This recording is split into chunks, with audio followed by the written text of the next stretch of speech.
नमस्कार, आप देख रहे हैं गुड न्यूज टुडे। शाम के 4 बज चुके हैं और ये वक्त होता है हमारे खास कार्यक्रम ये हुई ना बात का। बात ऐसी हो जो सीधे आप तक पहुंचे, मुद्दे ऐसे हो जो सीधे आपसे जुड़े हों।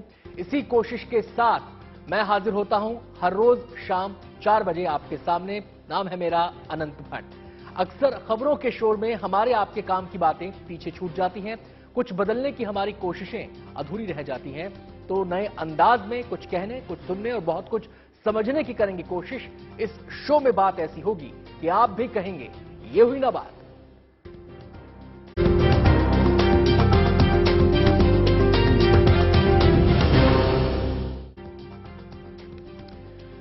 इंसानों के संसार में अदृश्य दुश्मनों का भी वजूद होता है। आदिकाल से अब तक ये अदृश्यम अपनी मौजूदगी का एहसास वक्त वक्त पर कराते रहे हैं। कई बार तो इतने ताकतवर रूप में सामने आते हैं कि दुनिया दहल जाती है। कोविड का अटैक ऐसी ही अदृश्य शक्ति थी जिसने पूरी दुनिया को हिलाकर रख दिया। भले ही कोविड उस रूप में अब नहीं है, लेकिन यह रूप बदलकर जब जब सामने आ जाता है। चुनौती इकलौते कोविड की नहीं है। इन दिनों देश में कई वायरस एक्टिव हैं और इनकी मौजूदगी को लेकर सरकारें अलर्ट हैं। तो सावधान आपको भी रहना है ताकि ये वायरस हमारे लिए घातक साबित ना हो। तो हराना है इन्हें। इसी पर आज हम बात करेंगे अपने खास मेहमानों के साथ जो हमारे साथ जुड़ गए हैं। लेकिन चर्चा की शुरुआत करें उससे पहले ये रिपोर्ट देख लेते हैं।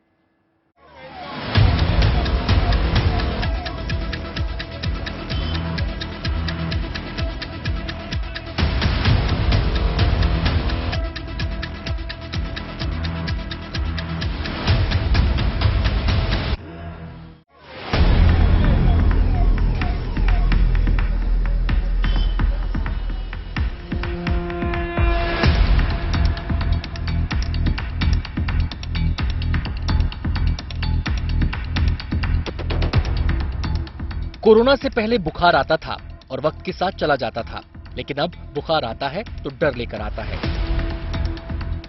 डर ये कि कहीं ये कोरोना तो नहीं, या फिर ये बुखार एडेनोवायरस का लक्षण तो नहीं। और तो और H3N2 वायरस का डर भी लोगों के दिलों में बैठा हुआ है।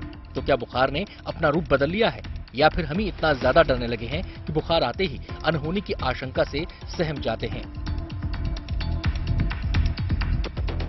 कोरोना महामारी के बाद बुखार का ग्रामर थोड़ा पेचीदा तो हुआ है। अब बुखार को उस तरह हल्के में नहीं लिया जा सकता जैसे लोग पहले ले लिया करते थे। बुखार कब किसी की जान खतरे में डाल दे कहा नहीं जा सकता। इसलिए बुखार के लक्षणों के आधार पर जांच तो जरूरी है, लेकिन बुखार होते ही डर जाना एक तरह का दूसरा मर्ज है जिसका इलाज डॉक्टर्स के पास भी नहीं। तो सवाल है, आखिर बुखार आए तो क्या करें? किस तरह से पहचानें कि ये सामान्य बुखार है या फिर खतरनाक वायरस का हमला? इसके लिए पहले से ये जानना जरूरी है कि आजकल कितनी तरह के वायरस अदृश्यम बनकर हमारे आपके बीच में एक्टिव हैं और इनके हमले का तरीका आखिर क्या है। देखिए, वैसे नॉर्मली जितने भी रेस्पिरेटरी वायरस हैं, इनके सबके मेजरली सिम्टम्स सेम होते हैं: कफ, कोल्ड, फीवर, गले में दर्द का होना। पर जो H3N2 वेरिएंट है या फिर इस साल का इन्फ्लुएंजा ए का वेरिएंट है, उसका एक बड़ा ही कैरेक्टरिस्टिक फीचर है कि काफी सारे लोगों में होर्सनेस ऑफ वॉइस देखने को मिलती है। दैट मीन्स उनका वॉइस बॉक्स या लैरिंग्स काफी तेजी से अफेक्ट होता है। इसलिए बहुत सारे पेशेंट की आपकी मेजर इनिशियल कंप्लेंट ये होती है कि उनको बोलने में तकलीफ हो रही है, आवाज बैठ गई है, गले में खराश है और दर्द है, उसके बाद फीवर आता है। जबकि कोविड में ऐसा होता था कि स्टार्टिंग हमेशा पेशेंट की फीवर से होती थी, उसके 3 या 4 दिनों के बाद खांसी शुरू होती थी। H3N2 या H1 में पहले खांसी होती है, उसके बाद फीवर आना शुरू होता है। वायरस के हमलों को लेकर चिंता इसलिए भी थोड़ी ज्यादा है क्योंकि हाल फिलहाल कोरोना और H3N2 के मरीजों का ग्राफ बढ़ा है। कोरोना की बात करें तो पिछले शनिवार को कोरोना के नए 1071 मामले सामने आए। 180 दिन बाद एक दिन में 1000 का आंकड़ा पार हुआ। इस तरह से देखें तो 8 दिनों में कोरोना के मामले दोगुने हो चुके हैं। वैज्ञानिकों का यह भी अनुमान है कि पिछले कुछ दिनों में भारत में कोरोना वायरस के मामलों में हालिया उछाल के पीछे कोविड-19 XBB वेरिएंट का नया अवतार XBB 1.16 भी हो सकता है। हालांकि डॉक्टर्स कह रहे हैं कि ये वक्त डरने का नहीं बल्कि सावधान रहने का है। हम लोग भूल गए कोविड प्रोटोकॉल का पालन करना, ये सबसे बड़ा कारण है। मास्क लगाना भूल गए, डिस्टेंसिंग भूल गए, सैनिटाइजिंग भूल गए। तो ये बड़ा कारण बन सकता है आगे चल के भी। कोविड इससे ज़्यादा तेज़ी से फैल सकता है। ये अलार्म कहूँगा इसको मैं, चिंता की कोई बात नहीं है, सावधानी की बात है, हमने बार बार कहा है। डॉक्टर भी मानते हैं कि कई वायरस एक साथ एक्टिव हैं, जिससे बुखार के लक्षणों को समझना मुश्किल हो रहा है। साथ ही फिर से टेस्ट बढ़ाना भी नए मामलों में इजाफे की बड़ी वजह है। कि अभी हमने टेस्ट करना फिर से शुरू कर दिए हैं। बीच में शायद थोड़ा सा हम लोग रिलैक्स हो गए थे, तो जिन लोगों में भी इन्फ्लुएंजा लाइक इलनेस है उसमें अभी एक डबल वहमी की जगह ट्रिपल वहमी चल रही है। एक तो इन्फ्लुएंजा लाइक इलनेस में पाया जा रहा है कोविड, लेकिन बहुत से केसेस में कोविड के साथ H3N2 भी मिल रहा है, डबल वहमी हो गई, और इसके साथ एडिनो वायरस भी मिल रहा है। तो ये हमको इस वक्त बहुत मुश्किल हो जाएगा आइसोलेट करना कि जिसको खांसी आ रही है, जिसको इस तरह के लक्षण हो रहे हैं, बॉडी एक हो रहा है।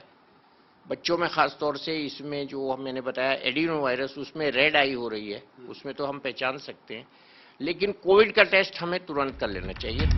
वायरस के अदृश्यम खतरे से निपटने के लिए दिल्ली और देश के तमाम अस्पताल कमर कस चुके हैं।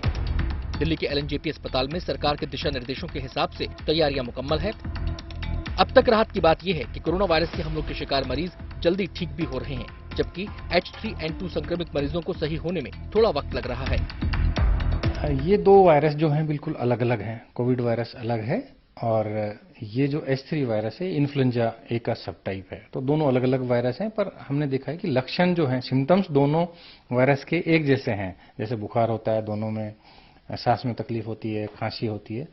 कोविड में क्योंकि ज़्यादातर लोगों को वैक्सीन मिल गया, भारतवर्ष में वैक्सीन जो प्रोग्राम है बहुत रोबस्ट है, बहुत अच्छा रहा है। तो जो कोविड के जो पेशेंट्स आ रहे हैं वो 3 से 5 दिन में या लेस देन 1 वीक में ठीक हो रहे हैं। इसके कंपैरिजन में जो ये H3N2 वायरस है, इसमें जो खांसी है, सांस में तकलीफ है, वो थोड़े लंबे टाइम तक 1 से 2 हफ्ते तक रह रही है और उन्हीं लोगों को ज़्यादा संक्रमित कर रही हैं जिनको कि पहले से ही कोई लंबी बीमारी है। तो वक्त सावधानी का है, वायरस के कैरेक्टर को ठीक से समझने का है। ये समय वायरस से डरने का नहीं बल्कि डटने का है। साथ ही उस सावधानी के सबक को भी हमेशा याद रखने का है जो हमने कोरोना के दौर में सीखे हैं। इन्हीं के बूते हमने इस अदृश्य दुश्मन को हराया है। ये अदृश्यम एक बार फिर चैलेंज दे रहा है और इस चुनौती का सामना सही वक्त पर सही कदम उठाकर किया जा सकता है। वरुण सिन्हा के साथ bureau report, good news today. तो वायरस चाहे कोई भी हो, बहुरूपिया होता है। कब ये रूप बदल ले, कब अपना फैलाव विस्तार व्यापक स्तर पर कर ले, कुछ भी कहना मुश्किल होता है। लिहाजा सावधानी बरतना जरूरी है, लेकिन इन दिनों जो स्थितियां चल रही हैं उसको देखते हुए और सावधानी और भी जरूरी हो जाती है। तो तमाम पहलुओं पर चर्चा करने के लिए हमारे साथ डॉक्टर DK गुप्ता हैं, जो कि CMD हैं फेलिक्स हॉस्पिटल के। इसके अलावा हमारे साथ डॉक्टर गीतिका चोपड़ा मौजूद रहेंगी, जो कि डाइटिशियन है। आचार्य राम गोपाल दीक्षित भी हमारे साथ मौजूद रहेंगे, आयुर्वेदाचार्य हैं। इसके अलावा प्रियंका सिंह हमारे साथ मौजूद हैं, जो कि योगा टीचर हैं। सभी मेहमानों का बहुत बहुत स्वागत है। चर्चा की शुरुआत सबसे पहले मैं DK गुप्ता जी से करना चाहूंगा। DK गुप्ता जी, कई वायरस के नाम इस समय सुन रहे हैं कि कोविड भी एक्टिव है, H2N3 भी एक्टिव है, ये भी एक्टिव है, वो भी एक्टिव है। अगर हम देखें तो इस मौसम में इस समय देश में कितने वायरस लोगों को प्रभावित कर रहे हैं? देखिए, एक बड़ा अच्छा सवाल है आपका। तो इस समय हम बात करें तो हमारे पास 3 वायरस हैं जो कहीं ना कहीं हमारी जो सोसाइटी है, समाज के अंदर फैले हुए हैं और जो इन्फेक्शन लगातार करते जा रहे हैं। सबसे बड़ा है H3N2, नंबर 2 पे H1N1 जिसको हम स्वाइन फ्लू बोलते हैं। ये दोनों ही इन्फ्लुएंजा वायरस हैं, टाइप एस उसके सब टाइप है। और तीसरा जो है कोविड का जो नया स्ट्रेन, हम जब बात करें XBB का, XB1.16। तो ये 3 जो वायरसेस हैं, बेसिकली तीनों ही रेस्पिरेटरी वायरस हैं। मतलब तीनों ही हमारे जो रेस्पिरेटरी अंग हैं, जो सांस के अंग हैं, उनको अफेक्ट करते हैं, इन्फेक्ट करते हैं। जैसे नोज है, फेरिंग्स है, थ्रोट है, ईयर है, और समटाइम्स अगर लंग्स में चले जाते हैं, फेफड़े में चले जाते हैं, तो कहीं ना कहीं निमोनिया या से कॉम्प्लिकेशन पैदा कर सकते हैं। तो अगर हम बात करते हैं H3N2 जो सबसे ज्यादा इसमें कॉमन दिख रहा है, उसके अंदर जो सिम्टम्स है वो खांसी है, जुकाम है, बुखार है, गले में दर्द है, फीवर बहुत हाई ग्रेड आता है, चिल्स के साथ आता है, बॉडी एक होता है, मसल्स में पेन होता है। इसके अलावा कुछ लोगों में नोजिया, वॉमिटिंग, डायरिया हो सकता है। तो ये सिम्टम के साथ आ रहा है। और नॉर्मली जो है इसका जो इनक्यूबेशन पीरियड है, मतलब अगर आप किसी से इन्फेक्ट होते हैं और पहला लक्षण आने में 1 से 2 दिन है, मतलब बहुत तेजी से लक्षण लेके आता है। और उसका रिकवरी जो रेट है वो 7-8 दिन लग जाते हैं और 97% लोग रिकवर हो जाते हैं without any complication, without any sequelae. Doctor Gupta, इन दिनों एक और फिनोमेना देखा गया है, और फिनोमेना ये देखा गया है कि लोगों की ये भी शिकायत रही है कि बुखार तो है नहीं, लेकिन बॉडी एक बहुत ज्यादा है, पसलियों में दर्द बहुत ज्यादा है, जकड़न बहुत ज्यादा है। तो ये जो सिम्टम्स हैं, ये किस तरफ इशारा कर रहे हैं, किस वायरस की तरफ इशारा कर रहे हैं? तो रेस्पिरेटरी वायरस कई सारे होता है, इन्फ्लुएंजा वायरस। चलिए, डॉक्टर डीके गुप्ता से हमारा संपर्क टूट गया है, उनसे बातचीत को हम आगे बढ़ाएंगे। फिलहाल हम रुख कर लेते हैं गीतिका चोपड़ा जी का, जो कि हमारे साथ जुड़ी हुई हैं, डाइटिशियन हैं। गीतिका जी, जब भी वायरस की बात होती है तो इम्यूनिटी का सवाल खड़ा हो जाता है, और इम्यूनिटी में सबसे अहम भूमिका होती है हमारे खान पान की, हम किस तरीके की हमारी दिनचर्या है उसकी। अगर हम खान पान के लिहाज से देखें तो इस मौसम में इम्यूनिटी को बढ़ाने के लिए इम्यूनिटी बूस्टर के तौर पर आप क्या सजेस्ट करना चाहेंगे, खासकर ये जो अलग अलग वायरस इस समय एटमॉस्फेयर में घूम रहे हैं? मैं सबसे ज्यादा बिलीव करती हूँ, सबसे पहले prevention is better than cure. जी। तो मैं अपने सब भाई बहनों को यही रिक्वेस्ट करूंगी कि आप लोग हमेशा अच्छी डाइट की तरफ ध्यान रखिए। हम लोग कोशिश करते हैं, हम बॉडी को बाहर से साफ करते हैं, बट व्हाट अबाउट बॉडी को अंदर से क्लेंस करना? बॉडी को अंदर से क्लेंस करना बहुत जरूरी है। अपनी डाइट में इम्यूनिटी को बूस्ट करने के लिए आप लोग सबसे पहले क्या कर सकते हैं, आप टर्मरिक, हल्दी और जिंजर की टी लीजिए। आप विटामिन सी की स्मूदीज लेना शुरू कर दीजिए। मोरिंगा जो हम लोग भूल चुके हैं, आप मोरिंगा, उसमें अदरक डालिए, पुदीने के पत्ते डालिए और ऑर्गेनिक हनी डाल के आप उसकी शेक स्मूदी पीजिए। विटामिन सी का और एक कंप्लीट डाइट के लिए आप ऑरेंज, बनाना, नारियल पानी, टर्मरिक, इन सबको डाल के आप इसकी स्मूदी अलग बना के पी सकते हैं। जी। इम्यूनिटी काढ़ा जो बहुत ज्यादा कोविड के टाइम पे लोगों ने लिया था, पर अब उन्होंने लेना बंद कर दिया है, जिसके अंदर वो दालचीनी और ब्लैक पेपर इन सबको डाल के उसका काढ़ा बना के पी सकते हैं। चलिए, मैं लौटता तो हूं गीतिका मैं जी आपके पास। मैं एक बार फिर से रुख करना चाहूंगा डॉक्टर डीके गुप्ता का, जो एक बार हमारे साथ फिर से जुड़ गए। डॉक्टर साहब, मेरा सवाल यही था, बीच में हमारी बात अधूरी रह गई, कि एक अलग किस्म के सिम्टम भी देखने को मिल रहे हैं। चेस्ट में, पसलियों में पेन की लोग शिकायत कर रहे हैं, पैरों में शिकायत, दर्द की शिकायत कर रहे हैं, कमर में दर्द की शिकायत कर रहे हैं, लेकिन उनको फीवर नहीं आ रहा। तो ये जो चीज उनको ज्यादा परेशान कर रही है, ये 10 से 15 दिन तक एग्जिस्ट कर रही है। देखिए, सिम्टम्स बिल्कुल वेरी कर सकते हैं डिपेंडिंग अपॉन जो जिस लोगों को इन्फेक्शन हुआ, जिन लोगों को, उनकी इम्यूनिटी कैसी है, वायरस का जो है उसका वायरुलेंस कैसा है। डेफिनेटली जो वायरस जिसकी आप बात कर रहे हो, मोस्ट प्रॉब्ली इन्फ्लुएंजा वायरस है, या तो स्वाइन फ्लू है, या H3N2 है, या इन्फ्लुएंजा के और बहुत सारे सब टाइप्स होते हैं। उनको डिफाइन करना बड़ा मुश्किल है, बिकॉज हम लोग नॉर्मली जांच नहीं कराते हैं इनकी। जो 97% लोगों में अपने आप सेल्फ लिमिटिंग डिजीज है, अपने आप ठीक हो जाती है। नॉर्मली हमें सिम्टोमेटिक ट्रीटमेंट लेना पड़ता है और कोई दिक्कत नहीं। बट हाँ, कुछ लोग हैं जिनको ज्यादा ध्यान रखने की जरूरत है, जिनको अस्थमा है, जिनको COPD है, जिनको हार्ट का फेलियर है, या हार्ट की कोई प्रॉब्लम चल रही है, ऑलरेडी किडनी ट्रांसप्लांट हो रखा है, डायलिसिस है, कैंसर पेशेंट है, HIV से ग्रसित है, स्टेरॉइड में।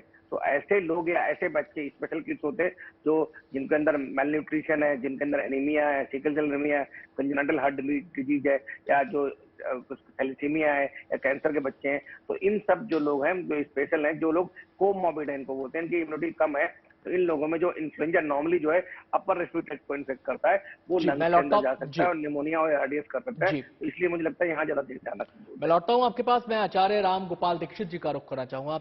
राम गोपाल जी, जिस समय कोविड का संक्रमण काल था, जिस समय हमने कोविड को उसके सबसे खतरनाक रूप में देखा है, उस समय भी आयुर्वेद की दिशा में लोगों ने कदम बढ़ाए थे। उस समय भी कहा जा रहा था कि इसके जरिए लोगों ने अपने घर में ही रहकर वो नुस्खे अपनाए थे, जिससे कि बचाव हो सके, इम्यूनिटी बूस्टअप हो सके, प्रिवेंशन हो सके। तो आज का ये जो नया दिखाई दे रहा है वक्त में, कि भी 3-3 वायरस हैं, 4-4 वायरस हैं, वो लोगों की बॉडी को अटैक कर रहे हैं, तो उसको देखते हुए आप क्या सजेस्ट करना चाहेंगे? जी, बहुत बहुत धन्यवाद आपका। और क्योंकि जो आपने बात बोली है, वैसे तो हमने वायरस को पीछे भी, जब कोविड का बहुत बड़ा इफेक्ट था, उस समय पर भी हमने वायरस को हराया।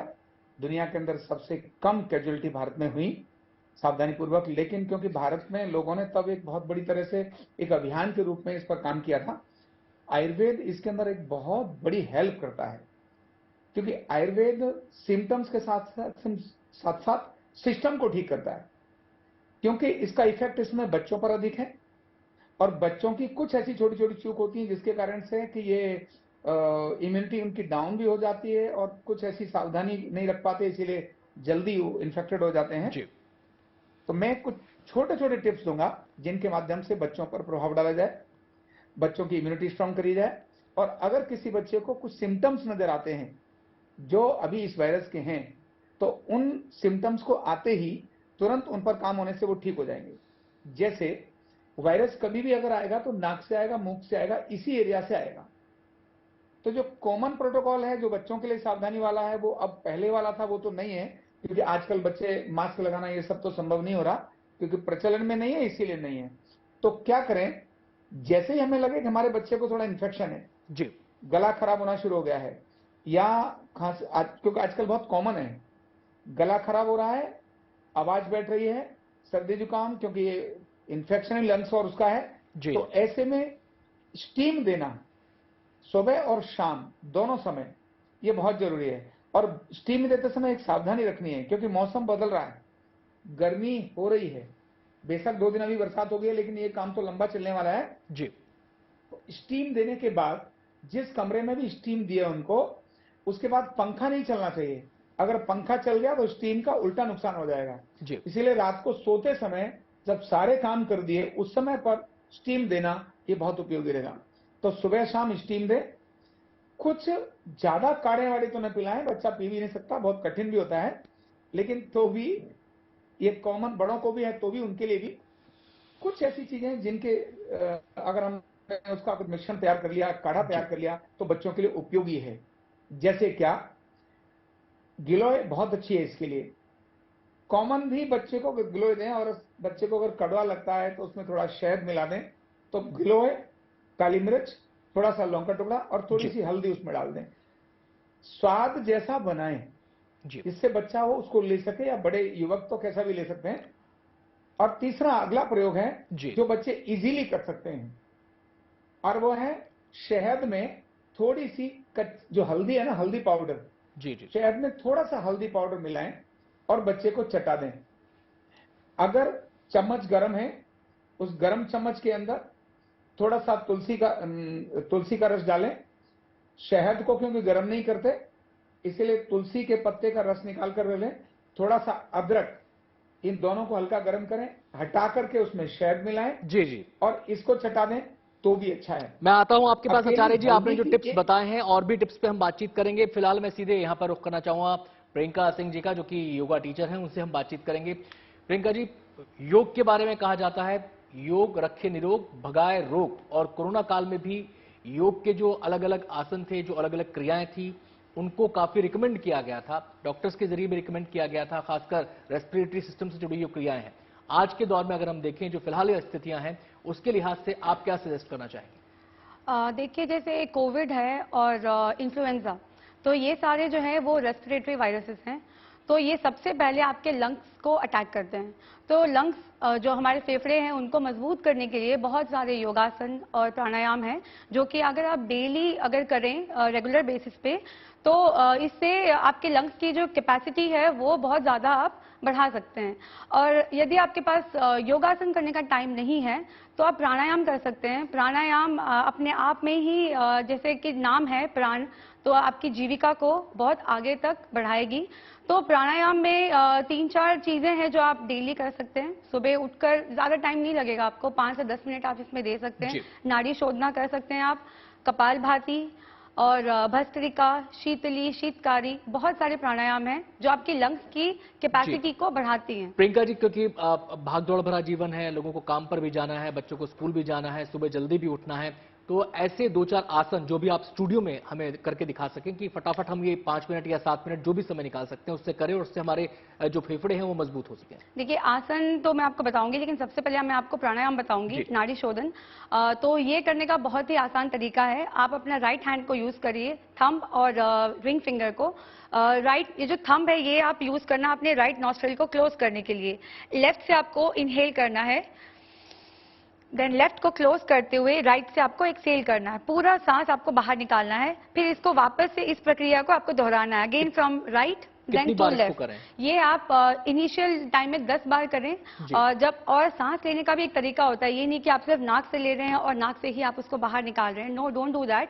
आपका ये clavicular, then comes thoracic, abdominal, ये 3 रीजन, मतलब आपके पेट फूलने चाहिए। जब आप सांस अंदर ले रहे हैं तो जितना भी आप सांस अंदर ले जा रहे हैं तो आपका पेट फूलना, और उसके बाद पेट को पूरा एम्प्टी करना है ताकि आप सेकेंड राउंड शुरू करें। इस तरीके से आप 10 राउंड भी अगर करें, बच्चे स्कूल जाते हैं, सुबह जल्दी निकलना होता है, अब ये जितने भी मदर्स है उनके लिए कह रही हूँ, सुबह उठा के उनको 10 राउंड बस आप ये नाड़ी शोधना और कपालभाति अगर टाइम मिले तो करा दीजिए ये। और स्कूल्स के लिए भी मैं ये चीज बोलूंगी कि हफ्ते में एक दिन क्लासेस लेते हैं आप योगा का, इसको आप मतलब डेली बेसिस पे कर देंगे तो हमारे जो फ्यूचर के जो बच्चे हैं सारे उनके लिए बहुत अच्छा होगा कि डेली आपका आधे घंटे का प्रैक्टिस हो जाएगा योगा का, और ये वो अपने लाइफ में जीवन शैली में इसको ऐसे ही आगे बढ़ाते हुए जाएंगे। मैं सीधे रुक करूंगा डॉक्टर डी के गुप्ता का। डॉक्टर साहब, ये इनको मौसमी बीमारियां पहले कहा जाता था, लेकिन अब वायरस के अलग अलग प्रकार हैं तो उनको उस रूप में उनकी व्याख्या की जाती है। लेकिन मौसम का कितना रोल होता है जब ऐसे वायरस एक्टिव हो, तो मौसम कितना इंपॉर्टेंट, कितना डोमिनेंट हो जाता है? देखिए, ये बड़ा अच्छा सवाल है। तो एक बात करें इन्फ्लुएंजा की, तो इन्फ्लुएंजा का जो नॉर्मल सीजन होता है वो होता है नवंबर दिसंबर से लेकर जनवरी फरवरी मार्च तक, तो इस समय चल रहा है। तो इस समय केसेस बढ़ते हैं और उसके बाद जो है रेनी सीजन के बाद, मतलब मानसून के बाद दोबारा इन्फ्लुएंजा फैलता है। इसलिए जिसका वैक्सीन हम लोग अप्रैल या मई के आसपास रिकमेंड करते हैं, सो दैट पूरे साल के लिए उसको कवरेज मिल जाए जो भी हो। तो खासकर जो छोटे बच्चे हैं 5 साल से कम, जो सीनियर सिटीजन है 60 ईयर्स प्लस, या जो लोग हाई रिस्क लोग हैं, जो हेल्थ केयर वर्कर्स हैं कुछ है, उन लोगों को हर साल फ्लू का शॉट लेना चाहिए इस सीजन में। उससे लगभग 40 to 50% जो सिम्टम्स हैं, जो इन्फेक्शन के चांसेस कम होते हैं और सीरियस कॉम्प्लिकेशन के चांसेस काफी हद तक कम हो जाते हैं। तो वो उसका ध्यान रखना चाहिए। दूसरी तो बहुत अच्छी बात है कि जो इन्फ्लुएंजा है ये भी प्रिवेंटेबल डिजीज है, दूसरा कोविड भी प्रिवेंटेबल डिजीज हो गई।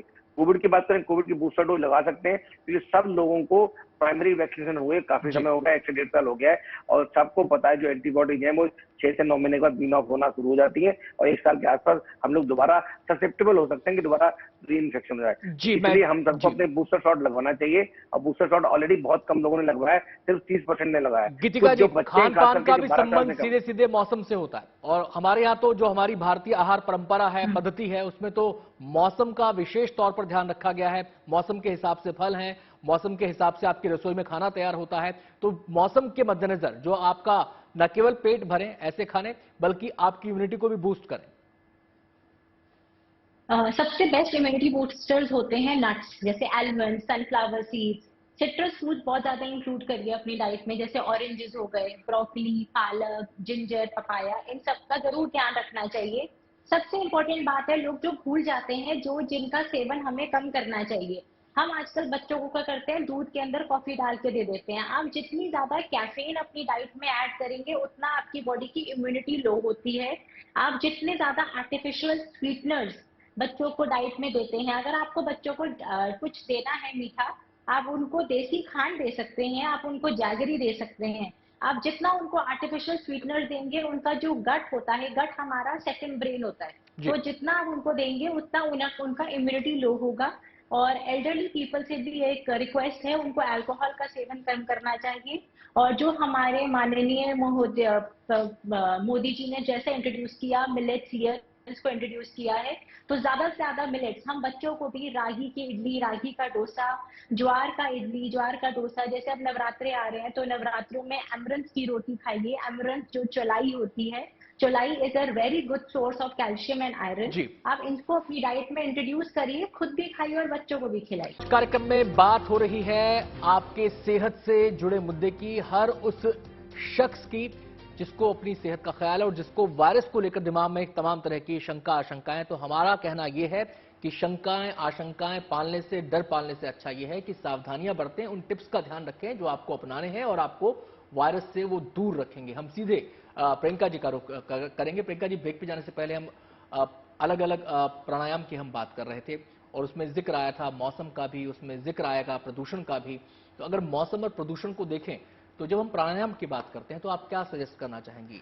मौसम के हिसाब से कहां पर करना ज्यादा उपयुक्त होगा, बाहर करना कब उपयुक्त होगा, किस समय में उपयुक्त होगा, और वो कौन कौन से आसन हैं जो हम अपने जो हमारी जो दिनचर्या है और उसमें रहते हुए कर सकते हैं? देखिए, जिस तरह का मौसम अभी चल रहा है तो मौसम ना ज़्यादा ठंडा है ना गर्म, मतलब गर्मी बीच का मॉडरेट चल रहा है। तो ऐसे मौसम में कभी भी खुले में आप योग ना करें। ये कोशिश करें कि जहाँ पे भी आप योगा कर रहे हैं वहाँ पे ज़्यादा तेज़ हवा ना चल रही हो। तो आप एक प्रॉपर ड्राइंग रूम या रूम ये भी नहीं होना चाहिए कि बिल्कुल क्लोज जगह पे कर रहे हैं जहाँ पे क्रॉस वेंटिलेशन नहीं हो रहा है। और दूसरा, जैसे कि हम अभी जहाँ पे रह रहे हैं तो पोल्यूशन बहुत ज़्यादा है, तो जितना आप योगा का फ़ायदा करने जाएंगे उतना अपना नुकसान कर लेंगे आप। तो इसीलिए हमेशा खुले में योगा ना करें, खासकर इस मौसम में। और जैसे योगा हमारी बॉडी को धीरे धीरे, जैसे वार्म अप से हम शुरू करते हैं तो बॉडी गर्म होते जाती है, हीट अप हो जाती है। जब तक आप प्राणायाम तक पहुंचते हैं बॉडी आपकी बिल्कुल गर्म रहती है। तो ऐसे में जब आप बाहर खुले में योगा करेंगे तो वो ठंडा गर्म जो हम कहते हैं वो आपकी बॉडी के साथ होगा, और इनडायरेक्टली आपको जितना आप फायदा करने जाओगे योगा का, आप सच में नुकसान करोगे। आपको कोल्ड, खांसी, ये सब कुछ उसके बाद हो सकता है। तो कोशिश ये करें कि तेज हवा में, खुली हवा में आप ये ना करें। और डे टू डे लाइफ में जैसे सब वर्किंग है, काफ़ी बच्चे स्टूडेंट्स हैं, कुछ हाउसवाइफ्स हैं, अगर आप डेली योगा नहीं कर पा रहे, आपसे पॉसिबल नहीं हो रहा है, तो आप कुछ आसन को पिक करें जो आप 15 से 20 मिनट में आप एक कर लें। और आप बच्चों को स्कूल भी भेज रहे हैं और आप भी, तो उनमें से वार्म अप है जो हमें कुछ भी आसन शुरू करने से पहले आपको वार्म अप करना जरूरी है। तो क्विक वार्म अप, सारे रोटेशंस, एंकल रोटेशन, कमर का घुमाना, हाथ का मूवमेंट, ये सब करने के बाद, वार्म अप के बाद आप सूर्य नमस्कार करें। तो इनिशियली प्रैक्टिस में आप 1 से 2 राउंड, फिर धीरे धीरे इस राउंड को आप 5 राउंड तक ले जाएं। इसके बाद 3-4 आसन आप चुनें जो स्टैंडिंग, देन लेटने वाले में सुपाइन, प्रोन। इसके बाद सबसे लास्ट प्राणायाम तो आप जरूर ही करें। और प्राणायाम में सबसे जो 2 मैं आपको बोलूंगी कि ये अब तो आप बिल्कुल निश्चित रूप से करें, तो वो है कपालभाति। कपालभाति मैं आपको अभी बताऊंगी कैसे करते हैं। तो किसी भी नॉर्मल, मतलब किसी भी सुखासन में या पद्मासन में, जिस भी आसन में आप कंफर्टेबल हो, आप बैठ जाइए। नीचे बैठ के करना है आपको, सोफा पे या चेयर पे नहीं करना। चिन्ह मुद्रा में बैठते हुए सांस को पहले एक बार आपको गहरी सांस लेना है, फिर इसको एम्प्टी करते हुए हर बार आपको एक्सेल करना है। आपको इनहेलेशन नहीं करना, इनहेलेशन आपको ऑटोमेटिकली होगा। मैं एक बार करके दिखाती हूँ आपको।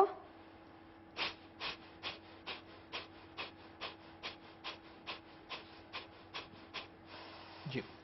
तो इस तरीके से आप अपना जो टाइम पीरियड आप उसको स्टार्ट करना हो तो 20 काउंट से स्टार्ट करना। आप बहुत संक्षेप में ये भी समझा दीजिए, क्योंकि ये भी कहा जाता है कि कुछ प्राणायाम के बारे में कि अगर किसी को बीपी है तो उनको उतनी उसका हार्ड प्रैक्टिस उसकी नहीं करनी चाहिए। तो कोई भी चीज जब हम शुरू करते हैं तो एक साथ बहुत ज्यादा ना करें, तो धीरे धीरे वहां से शुरू करेंगे। जिनको हाई बीपी है तो वो तो जो आपका ये short Karma practice, that is kapalbhati, ये ज्यादा आप नहीं करेंगे। तो प्रैक्टिस आप शुरू करेंगे 5 काउंट, 10 काउंट, जैसे मैंने तेज किया आप धीरे धीरे करेंगे। मैं इस समय सीधे रुक करूंगा आचार्य रामगोपाल दीक्षित जी का। आप मौसम के हिसाब से और प्रदूषण के हिसाब से आयुर्वेद क्या सजेस्ट करता है, क्योंकि आज की जो वर्तमान कंडीशंस हैं उसमें मौसम कब बदल जाए, कब गर्मी हो जाए, कब सर्दी हो जाए, कब बरसात हो जाए, अनिश्चितता रहती है। ऐसे ही प्रदूषण है जो हमारे साथ 24 घंटे रहता है। हम घर से बाहर निकले तो भी, किसी भी मौसम में चले जाइए, प्रदूषण एक बड़ी समस्या है। जी, वैसे तो प्रदूषण का इफेक्ट अपने आप में लंग्स पर ही पड़ता है, क्योंकि सारा तो हम इनहेल ही करते हैं। लेकिन आपको अगर ध्यान होगा, पुराने समय पर इन दिनों में खासकर गुड़ खाने का अभ्यास रहता था। ये गुड़ हमारे रक्त को शोधन भी करता है और प्रदूषण से हमको बचाता भी है। जी। इसी तरह से वाटर इनटेक इन दिनों में अधिक करना चाहिए, और घर में भी हो या बाहर भी, कहीं भी ये जरूर देखना चाहिए कि जब ज्यादा प्रदूषण का स्तर बढ़ जाए तो मूवमेंट थोड़ी सी कम करें। मैं कुछ न्यूरोथेरेपी के ट्रीटमेंट आपको शेयर करता हूं। ये कॉमन व्यक्ति है जिनको करके अपने लंग्स की कैपेसिटी बढ़ा सकता है। ये आयुर्वेद के अंदर भी हैं और अर्धनारीश्वर के सिद्धांत को प्रतिपादित भी करते हैं। अभी उसमें क्या है, जैसे हमारा ये रेस्पिरेटरी सिस्टम जहां से आता है, तो यही टॉन्सिल्स हैं। हल्की सी अगर यहाँ ये मसाज करेंगे, इससे हमारी इम्यूनिटी बढ़ जाएगी इस एरिया पर, क्योंकि हमारे लिम्फोसाइट्स होते हैं, नंबर 1। नंबर 2, हमारे आर्म पिट के अंदर हल्की सी मसाज कर लें यहाँ, तो ये भी हमारे इम्यूनिटी बढ़ाएगा और इफेक्ट को, जो वायरस का इफेक्ट है उसको भी कम करेगा। और जो मौसम का इफेक्ट है उसको कम करने के लिए हमारे लंग्स पर मैंने बहुत बार ये चीजें बताई, और पिछली बार तो लोगों ने बहुत प्रयोग किए। धीरे धीरे थपकी लगाएं, बहुत धीरे धीरे थपकी। इस थपकी लगाने से, यहाँ थपकी लगाने से, बाजू में थपकी लगाने से, ये छोटी छोटी टेक्निक्स हैं। यहाँ एक जगह 10-10 बार जी, 6 से 10 बार, फिर जगह बदलें, फिर जगह बदलें। फीमेल्स ब्रेस्ट पर ज्यादा प्रेशर से न मारें, यहाँ साइड में लगाएं, ये लिम्फोसाइट्स में। तो ये एक पार्ट हो गया। सावधानी में यहाँ जरूर बताऊंगा आपको, क्योंकि इन दिनों में फ्रिज का पानी शुरू हो चुका है। इन दिनों में एयर कंडीशन घर के अंदर चालू हो गए हैं। इन दिनों में पंखे बच्चे जानबूझकर तेज चलाते हैं जी। ये बदलते मौसम के अंदर, क्योंकि लीवर हमारा सपोर्ट नहीं कर रहा होता ठीक से, इसीलिए इसका इफेक्ट आता है। और प्रदूषण का भी इफेक्ट इसीलिए आता है। तो ऐसे में ठंडे पानी से बचना बहुत जरूरी है। बच्चे तुरंत फ्रिज में जाते हैं और खोलते हैं और पानी पी लेते हैं। शाम को खाना खाने के बाद आइसक्रीम खाने की कॉमन आदत है। गर्म के बाद अगर ठंडा खाएंगे तो शरीर में सर्द गर्म होने लगती है और इम्यूनिटी कम हो जाती है। खाना खाते समय केवल भोजन पर ध्यान करें, टीवी, मोबाइल, बाकी सब चीजों पर ध्यान न करें जी। और साथ ही भोजन करने के बाद आधा कप, अभ्यास करें सब लोग, प्रदूषण भी ठीक होगा, इम्यूनिटी भी बढ़ेगी। आधा कप गर्म पानी का सेवन करें, आधा कप गर्म पानी का सेवन करें। इतना करने से डाइजेशन अच्छा होगा जी, लंग्स की कैपेसिटी बढ़ेगी और मैं आता हूं राम गोपाल जी आपके पास। मैं सीधे फटाफट डॉक्टर डीके गुप्ता का रुख करना चाहूंगा। गुप्ता साहब, हमने जो बात कर रहे हैं प्रदूषण की, अगर वायरस के नजरिए से देखें तो प्रदूषण कितनी बड़ी चुनौती है, और दूसरा मेरा जो सवाल है, और इस गुजारिश के साथ कि संक्षेप में बताइएगा, क्या तीनों चारों वायरस का जो इस समय एक्टिव है एक साथ शरीर पर हमला हो सकता है? पहली बात जो आपने प्रदूषण के, इस समय air quality index Delhi NCR की बहुत खराब चलती है। नॉर्मली 300-400 से कम कहीं भी एयर क्वालिटी इंडेक्स नहीं होती। तो कहीं ना कहीं ये भी हमारे जो जितने भी इन्फेक्शन है उनको प्रेसिपिटेट करता है, उनको सपोर्ट करता है और बीमारी उसको कंप्लीट करने में मदद करता है। दूसरी जो बात आप कह रहे हैं कि तीनों का वायरस का प्रकोप हो सकता है, बिल्कुल थ्योरेटिकली हो सकता है, वो नॉर्मली अमूमन ऐसा होता नहीं है। डेफिनेटली ये है कि जब भी किसी एक वायरस का इन्फेक्शन होता है तो आपकी इम्यूनिटी डाउन हो जाती है उस समय, उसके बाद दोबारा रिकवरी ना हो पाए और दोबारा कोई दूसरा वायरस दोबारा इन्फेक्ट कर सकता है। बट नॉर्मली एक साथ तीनों इन्फेक्ट करेंगे, ये नॉर्मली थ्योरेटिकली पॉसिबल है, बट प्रैक्टिकली देखना ऐसा नहीं होता है। जी, पहचान, अब मसला आता है पहचान का। लोग अक्सर ये इस बात को लेकर भी परेशान है कि क्या है ये, कैसे पहचाने, क्या केवल टेस्ट ही इसका जरिया है या कोई सिंपल तरीके से भी इसको पहचाना जा सकता है? देखिए, क्लिनिकल सिम्टम्स सबके तीनों के सेम है। इवन डॉक्टर्स के पास जाते हैं, जितने पेशेंट कंप्लेंट्स होती हैं वो उसमें खांसी, जुकाम, बुखार, गले में दर्द या बॉडी एक, सर दर्द या बुखार, ठंड लग के आना, यही सिम्टम्स है। तो इसके बेस पर नॉर्मली डिफरेंशिएट करना बहुत डिफिकल्ट है, किसको कोविड है, किसको H3N2 है, किसको H1N1 है या किसको दूसरा कोई अदर रेस्पिरेटरी सिंसिटिव RSV वायरस है। तो इसका नॉर्मली जो है हम लोग पेशेंट की हम जांच नहीं कराते। अगर पेशेंट को स्टिक हो या किसी के अंदर कोमॉर्बिड साइंस है, कोई डायबिटीज है, अस्थमा या सीओपीडी सफर कर रहा है या कोई और हाई रिस्क फैक्टर्स है, तब उस केस हम जरूर जांच कराते हैं। मैं सीधे यहाँ पर एक बार छोटा सा मैं रिएक्शन दीपिका जी से लेना चाहूंगा। दीपिका जी, जो जैसा डॉक्टर साहब ने कहा कि जिनको कोमॉर्बिड जो पेशेंट हैं उनके लिए चुनौती बढ़ जाती है, और उनके लिए एक डाइटिशियन के तौर पर आपके लिए भी चुनौती हो जाती है कि उनको क्या सजेस्ट किया जाए? उन लोगों को क्या करना चाहिए, अपनी डाइट में नट्स जरूर इंक्लूड करने चाहिए, क्योंकि नट्स के अंदर बहुत ज्यादा माइक्रो न्यूट्रिएंट्स और एंटीऑक्सीडेंट्स होते हैं जो हेल्प करता है, फाइट करता है आपकी इम्यूनिटी को। आपको अपनी डाइट में 2 फ्रूट जरूर इंक्लूड करने चाहिए। बनाना रोज खाएं। ऑयल अपनी कच्ची धानी यूज करिए, अगर प्योर ऑयल आप अरेंज कर सकते हैं। लेकिन अगर कोई डायबिटिक है फिर बनाना तो नहीं लेना चाहिए ना, अगर कोई डायबिटिक है तो? अगर डायबिटिक है, ये बहुत बड़ा मिथ है कि डायबिटीज वालों को बनाना और मैंगो नहीं खिलाना। ऐसा नहीं होता। अगर आप डायबिटीज हैं तब भी आप बनाना और मैंगो खा सकते हैं, पर उसको हम कंट्रोल्ड फॉर्म में उसकी मात्रा को कंट्रोल करके खिलाते हैं। चलिए, बहुत बहुत शुक्रिया दीपिका जी, और तमाम मेहमानों का बहुत बहुत शुक्रिया हमारे साथ इस मुद्दे पर चर्चा करने की। उम्मीद करते हैं कि आज जो बातचीत हुई है उससे आपको सावधानियों के बारे में पता चला होगा और उपायों के बारे में भी पता चला होगा, जिनको अपनाकर आप इस समय जो अदृश्य वायरस घूम रहे हैं उनका मुकाबला कर सकें, उन्हें हरा सकें। तो हमारे कार्यक्रम में आज इतना ही।